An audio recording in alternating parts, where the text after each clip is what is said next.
Hello friends, स्वागत है तमारू मारी गुजराती रसोई टिप्स चैनल में।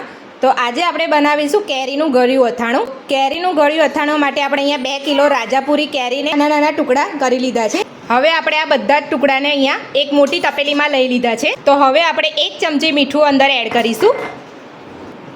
તો આપણે 2 ચપટી હળદર એડ કરીશું। હવે આપણે બધું જ આપણે મિક્સ કરી લઈશું।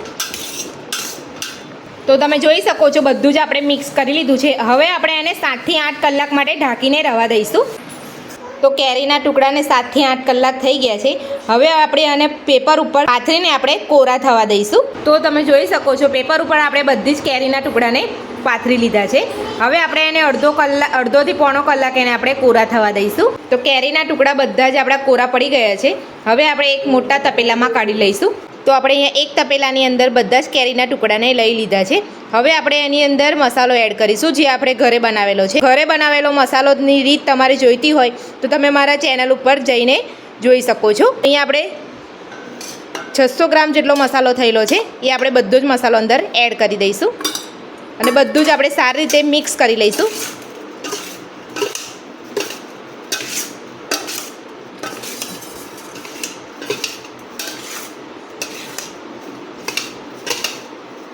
तो આપણે અહીંયા 2 કિલો ગોળ લીધો છે। એની અંદરથી આપણે 100 ગ્રામ ગોળ કાઢી લઈશું। તો આપણે અહીંયા 100 ગ્રામ જેટલો ગોળ કાઢી લીધો છે। આપણે 100 ગ્રામ જેટલી આવે એની અંદર આપણે ખાંડ ઉમેરીશું। 1 વાટકી જેટલી આપણે અહીંયા ખાંડ લીધી છે। આ 100 ગ્રામ જેટલી ખાંડ છે એ આપણે અંદર ઉમેરીશું। મસાલામાં આપણે ખાંડ ઉમેરી દઈશું પહેલાં અને બધું જ આપણે સારી રીતે મિક્સ કરી લઈશું।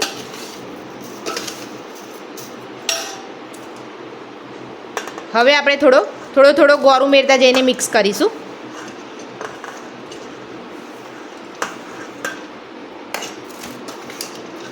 હવે આપણે બીજો ગોળ ઉમેરતા જઈને આપણે બધું મિક્સ કરી લઈશું।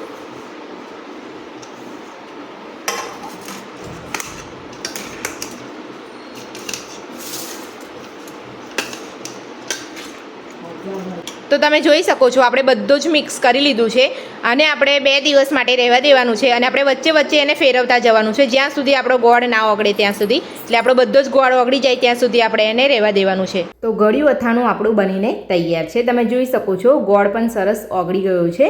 આ ગળ્યું અથાણું આપણે હવે એક એરટાઇટ બરણીમાં ભરી લઈશું। તો આપણે જે ઘરે મસાલો બનાવેલો ગળ્યા અથાણાનો એ જ આપણે મસાલો અહીંયા અથાણામાં એડ કરેલો છે। ને ઘણા લોકોની મને કમેન્ટ હતી કે તમે ગળ્યા અથાણાનો મસાલો તમે બનાવ્યો છે એની અંદર તમે ધાણાના કુરિયા એડ નથી કર્યા। તો તમે ધાણાના કુરિયા વગર પણ એકદમ સરસ સ્વાદિષ્ટ તમે બનાવી શકો છો। વર્ષોથી આ જ રીતે અમારા ઘરે અથાણું બને છે।